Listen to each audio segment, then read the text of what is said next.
So he met me with a situation where he had a secondary osteoporosis, and he had a stapler fracture with plates, and he had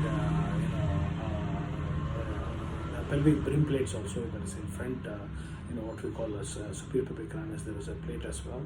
And then he was vastly shocked because of the avascular necrosis. The head was in what we call femoral head, which is in the ball and socket joint. The ball had completely necrosed and collapsed and then gone inside.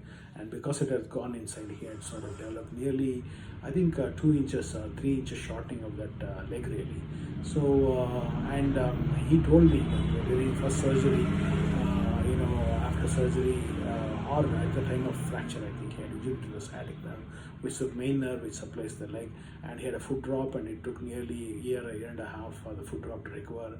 And now he was like grade 4 power, that is one less than grade 5, and that was the status really.